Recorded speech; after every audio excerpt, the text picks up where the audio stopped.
Happy New Year! Oh wait, what am I doing? That's way past.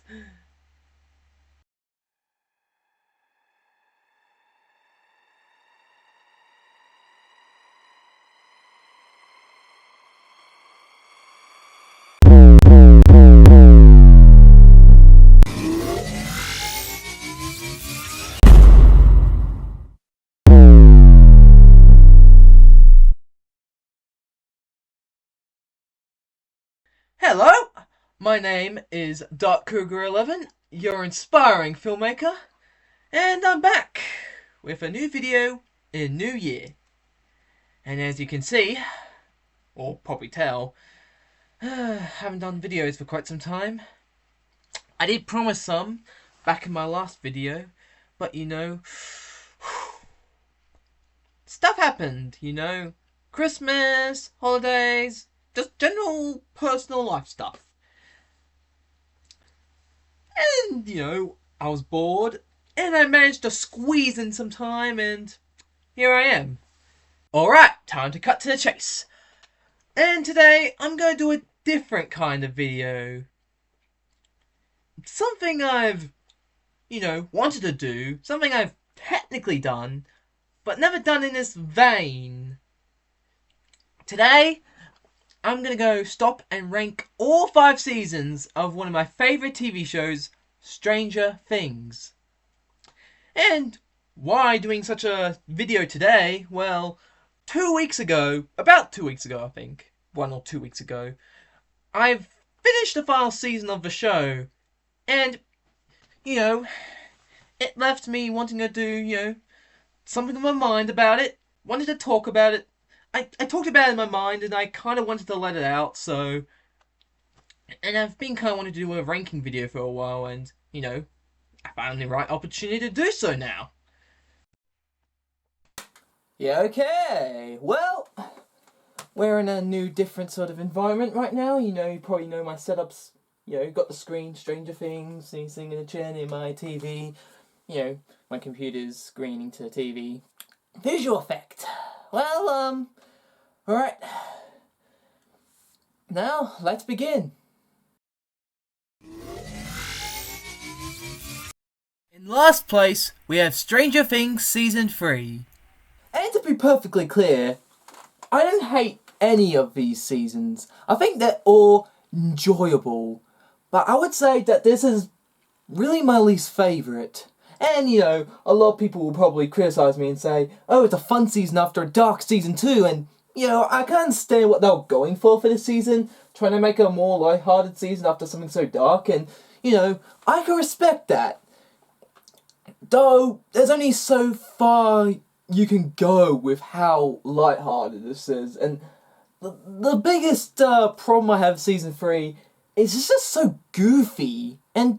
I'm a goofy person, and I don't mind a bit of goofiness and things, but I do feel like they go a little too goofy to the point where some of the humour can get a little bit, really childish. Like, the horror tends to feel almost sidelined by the really silly humour, and that's about the tonal problem I have with it.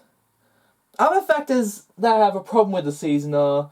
Let's go on to the not so great stuff first. Okay, so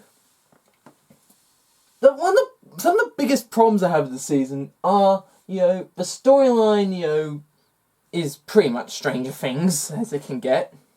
Someone messes up stuff they shouldn't, things go haywire, and that's it. That's the basic summary of the season. That's not everything, but that's the simple way to say about this season. Oh boy, the characters. I have a problem with some of the characters in this season. And let's get to starters, Hopper. Hopper in the first 2 seasons was this grumpy, laid back, but copper who, tries to do the right thing, is friendly enough, has to really work his way around situations, has to make sacrifices, and is, dealing with a lot on his plate. But the problem in this season, they kind of take his grumpy qualities and they really crank it up to here. to 11. No pun intended. To 11. And Crank is being up to 11, and he's really kind of unlikable this season. Like, in the second season, him being overprotective of 11 is completely understandable. She's a child, she's got powers. I know she's got powers, but she is a child, and she is naive, and there's a government after her. And him protecting her, he was trying to do his best, and, he may have not been the best person around, but he tried his best. This season, they make him really just mean. He breaks up a teenage couple just because he doesn't want 11, to, really grow. And it's really just, really mean-spirited. And Mike, don't get me started on him. Lucas, Will, they are total wet blankets this season. Well, Will, you do give him powers, and he is dealing with trauma from the Upside Down, and, you're probably understandable. It's understandable they probably didn't want to put him in danger a third time, and they gave him powers to kind of as a compromise, but really, he doesn't really do a lot this season. Aside from that, he's kind of just a kid who's really just in a tough spot, and that's really just mean to treat the character. Another thing is, Lucas and Mike are just total wet blankets. They're kind of just there and really contribute nothing to the season. They're just there. Like, Mike's just, Mike's just the girlfriend of 11, and Lucas really kind of just feels like he's there, kind of cracking jokes, making really not so pleasant jokes. The other characters, probably some other characters I've been problem with, like Erica, the new character, really annoying. They probably understand why I had to kind of have her in as a, little helper, but she really contributed nothing aside from helping out Dustin, Robin, and Steve. Also, not really a big fan of the whole Jonathan and Nancy stuff. Like, in the first season, Jonathan, his brother, is missing, so that's the whole point. Second season, Nancy's sort of looking for closure for her best friend. This season, they're sort of just kind of there to find things out. Like, they do their stuff. They do something more compared to, like, some other characters, but they're kind of just there to solve things, and really deep connection to the plot or anything to do with anything deeper is really kind of, yeah. You probably get the drift. And I don't really like how kind of Nancy is put in this not so great situation about being mistreated at work, and Jonathan's kind of, again, another wet blanket in the whole mix of things. And with all that said, it's still a good season. It's a fun ride. Something a little different, They're trying to do something different, and I appreciate what they're all trying to do for the season. You get to speak more, you get full-on 80s, you got the Russians, they had a whole militaristic element to the thing. You kind of got in the first few seasons, but this season really brought in the militaristic elements. It showed these Russians as these brutal, really evil people. And they're doing something different with the Upside Down monsters. We're not getting just Demogorgons or Demodogs. We introduced the Mind Flayer in the previous season, and here you get like a more physical representation of it with the whole invasion of body snatchers, flesh-eating monster type of stuff. The monster stuff I was more interested in because, they had more deeper connection to the plot. The Russians were kind of just plot devices to really kick things in gear. They had their part, but they sort of, the reason why the Mind Flayer's around. The Mind Flayer has a more kind of reason to be there somewhat. And I enjoyed the finale. I think most of the show was kind of a fun but kind of very silly season, but, the finale, I think, brought in the emotional beats, which I thought was kind of mostly missing from the show. Aside from a few moments, I feel like this season probably had the least amount of emotional connection to it. I had fun. It was a fun joy ride, cinematic, theatrical, etc. But, it wasn't one I had a deep emotional attachment to. But the finale, I felt like it really set the gear for what Season 4 would turn out to be. So in simple terms, a fun, something different, being experimental, but ultimately a bit too goofy of a season.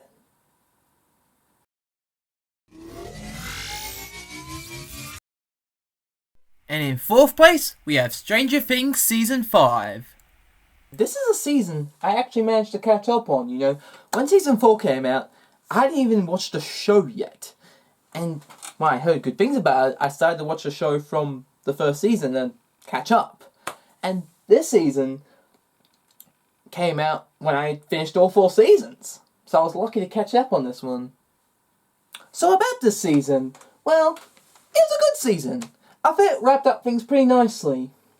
What makes the season stand out more is it doesn't start off peaceful when things go crazy. Like, at the end of the previous season, we know things are going to go wrong, and in this season, they're military quarantined. So they're not living happy lives. Like, they've had losses, and, you know, you've kind of had other seasons where they felt losses, but here, like, everyone's feeling losses. The villain is still out there. Danger is really happening around them. They're finding the villain. Everyone's in their warrior mode, so really, it's probably the most active season I've ever seen of the show. Another good thing to say about the season would be, like, the characters. I would say that a lot of the characters, compared to the last couple of seasons, have really gotten a step up. Like, Mike's become a proper leader this time, like a mature leader. Will has actually become an active character in the whole plot. Again, feels relevant. And I feel like, Dustin's in a very different place. More grumpy than normal. But it also makes him somewhat more badass in a way. Another thing, well, Karen Wheeler, a character which I felt really, aside from being the mother of one of the main characters, had no real plot relevance in the first 4 seasons, really kicked into high gear. Like, she was surprisingly one of the more fun characters this season. Like, when the Demogorgon attacked, I thought she'd be a coward, but really, she stood up and attacked the Thing with a wine bottle. And it was one of the best moments of the show. Another thing, you know, you get Holly Wheeler getting a bit more involved. She doesn't do a whole lot that I think she should have done, but she does enough. And you get badass Hopper again after sort of really kind of being a jailed Hopper in Season 4 and being unlikable Hopper in Season 3. Here, he's just in his A-game. Really just locked and loaded. And I feel like Vecna does a little bit more as an effective villain this season. Like, the first volume, he's mostly in the shadows, but once he shows up out of that gate, he's just there, front and center. Just killing soldiers, like, breaking people, you know, attacking our heroes. And I just felt like we've had a really fun season. And it had a pretty good finale, which wrapped up everything. You know, you got closure, you got, you know, revelations. Things all tie together. Why it's low on this list? Well, the first 4 volumes really was a great start to the season. And I felt like this was going to be the second best season of the show. And then the second volume happened. The first season, like, you get this military quarantine. You got soldiers in the Upside Down searching for 11. They got weapons that can turn off her powers. You got Vecna doing his thing in the background, kidnapping children.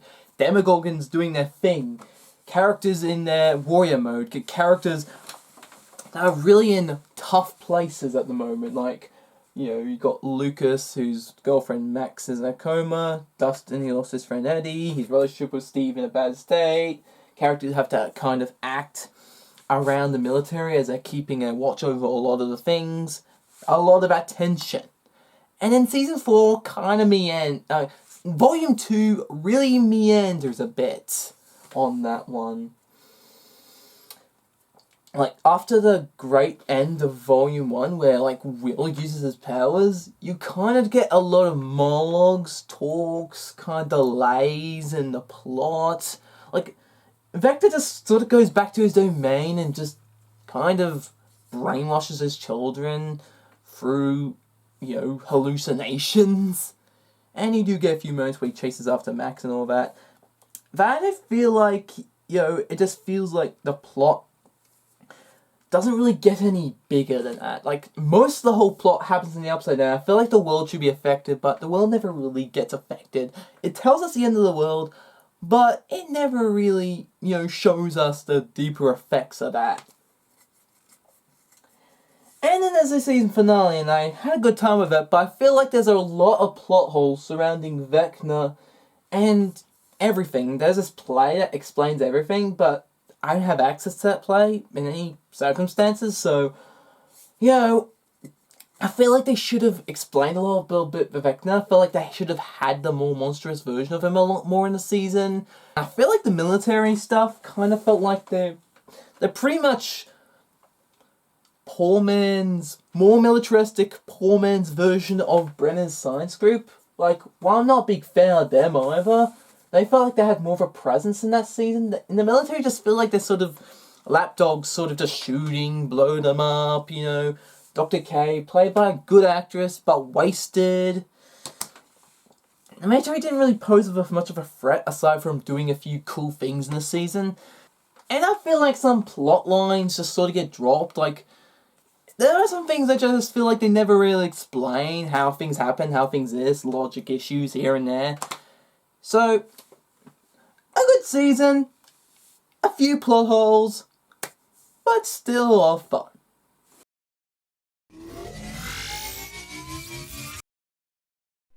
And next, we have Stranger Things Season 2. Before I started watching Season 4, this was my second best season. Season 2 and all. But, and, this may be an underrated opinion. People may have not liked the season for its dark content, but I felt it was a natural continuation from the first season. And you got, Will, you get a bit more Will. He's, no longer just a kid missing. He's a kid that's pretty much tormented by a monster. And you got characters sort of in, Nancy's sort of got survivor's guilt over a friend. She's trying to basically expose everything. You get this kind of romance between her and Jonathan. You get the real standout of the season, I think, is Steve. Steve, who was really an unlikable character in the first season, really gets some growth here. And he built his friendship with Dustin, which I never thought would really work. Characters who never interacted the first season, interacting this season, I thought would be, okay, this happens, but it actually felt effective. You get these two kind of, weirdo people, and they actually work well together. Another thing that stands out is Max, a new character who really adds some flair to the whole season. She's just so angsty and really teenage girl-lury type of thing. And the Mind Flaye's just a more massive, more creep-inducing monster compared to the Demogorgon. And you get Hopper, adopting Eleven, and he becomes a dad again. And you really get this back and forth between them that he really wants to protect her, and she's this young, and she really wants to explore the world. And you get a little bit more on her world in that you get a bit more on her in the background about there's more psychic kids out there. The biggest problem I'd have as a season would be the whole Lost Sister side quest. I'm positive, she goes off and she finds one of her other type of people. 11 finds one of her other type of people, her sister 8, and they bond. 11 develops her powers, she has a new cool look. That's about it. It really has nothing to do with the show itself. It's really the only filler episode, I'd say, of the show. Because it has nothing to do with the Upside Down, it has nothing to do with Hawkins. Hawkins isn't even in the episode. So, the ideas were all there. I just feel like it could have been a past season 4 instead, because the whole sort of international I wouldn't say international, but kind of traveling to a different town vibe didn't really fit the season. Though the episode has something of a, it kind of feels more relevant nowadays because of season 5, but back then I felt like the season episode just felt like it kind of felt weirdly inserted in. But overall, a nice continuation of the show,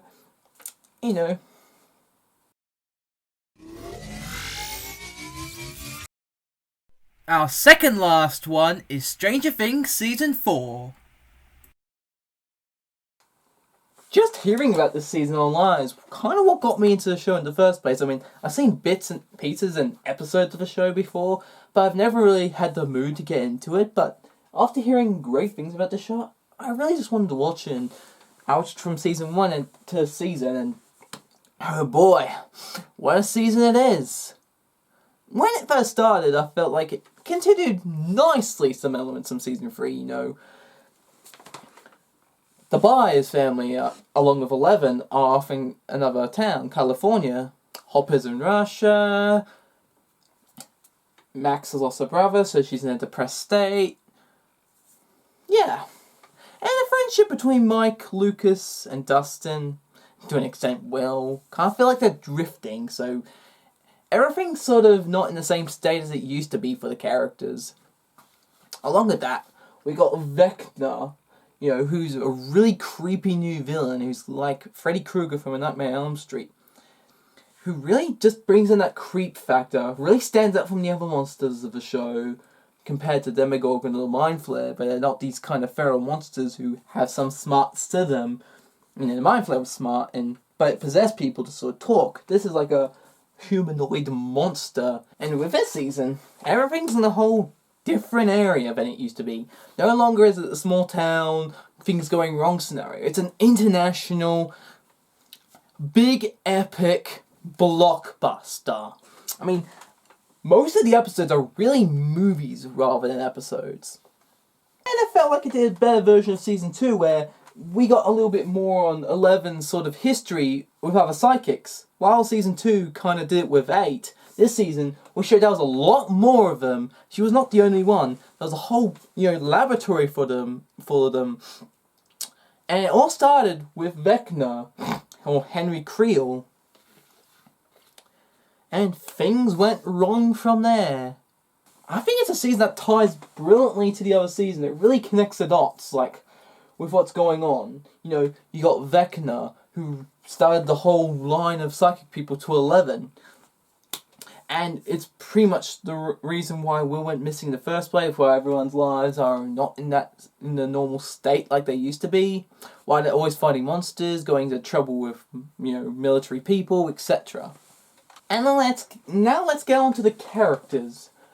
So the first thing is, you got Eddie, a brilliantly new character who is this weirdo, kind of not very nice at first, but once you get to know him, he's really just a sweetheart who's really just kind of a guy who's outside the normal realm of what people call normal.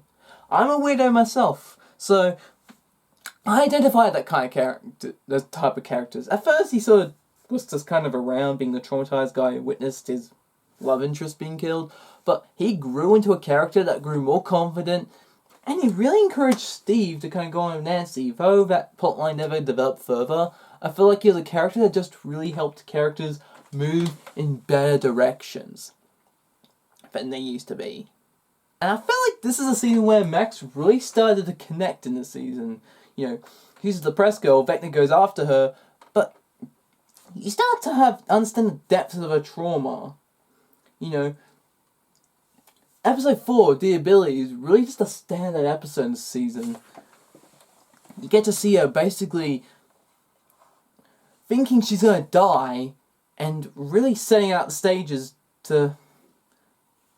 Anyways, she thinks she's gonna die, sets out everything to sort of make it her last day before she gets killed, but the heroes come to save the day, and she really gets a new leash of life again. And I feel like this is when the show started getting more mature again. After the really goofy, more childish Season 3, you really start to get the characters really upping their game again, They start off a little childish, having games, but once the plot kicks in, they really start to show that they've started to grow up. Like, the plot isn't just this whole silly Russian base thingy, or, this monster sort of pet monster thingy, or this monster just going rah, but you get a monster that's really dreaded, people are really traumatized, and they really have to be in their serious mode.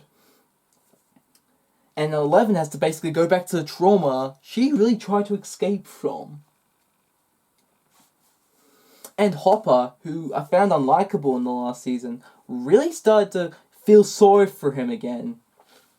You get to learn a little bit more about his backstory, that he was a Vietnam soldier, his daughter died because he got sprayed with Agent Orange.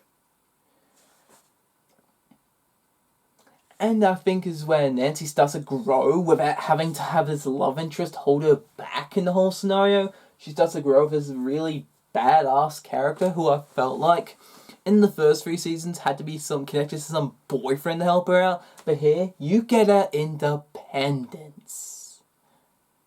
And I felt like also Lucas, who wasn't made great in season 3, here he starts to like, he wants to be more than how he turns out to be. He doesn't want to be this outsider anymore. He wants to be within the bigger crowd. And it turns out this bigger crowd isn't really all that great after all. Overall, just a big cinematic, fun experience.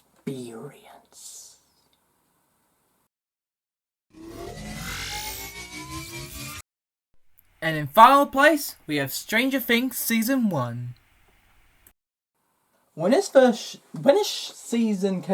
show came out, it was a big phenomenon. And, I went to check it out and, I was blown away.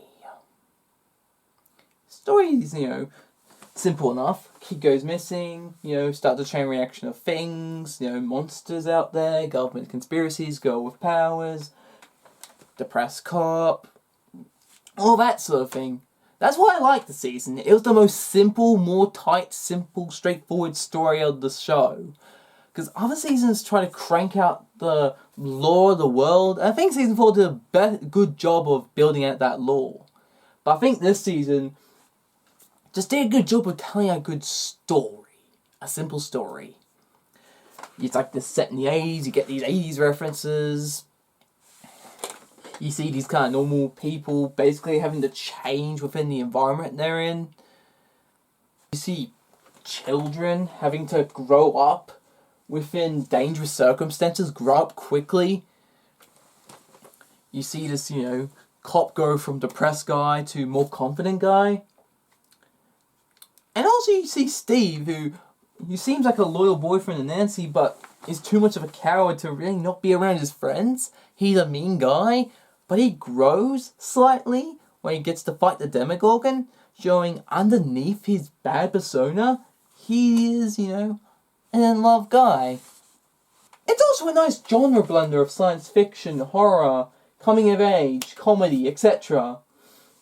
Teenage drama, etc. This is a season which I felt like really delved into the whole mystery element. Like, other seasons have mysteries and they develop, but this really felt like a police show compared to the other seasons. Like, you get this cop and you get this cop investigation stuff. It feels the most grounded because it's not as heavy in the upside down stuff. You really set it in the real world. So it's the one which I feel like has the least amount of supernatural content, though I think that's for its benefit. It makes the Demogorgon, the monster, actually feel terrifying because you don't see it. It's mostly shrouded in shadow. And when you do see it, it's a really terrifying force because it's played by an actual person. And Will's the scene where Will gets taken is probably one of the most scariest moments of any medium. And as a fan of big, fun, adventurous storytelling, this was really up my alley. I'm always into this kind of big world, kind of out there stories. And with my youthful personality, well, I really connected with the show. Alright, that's all 5 seasons of Stranger Things.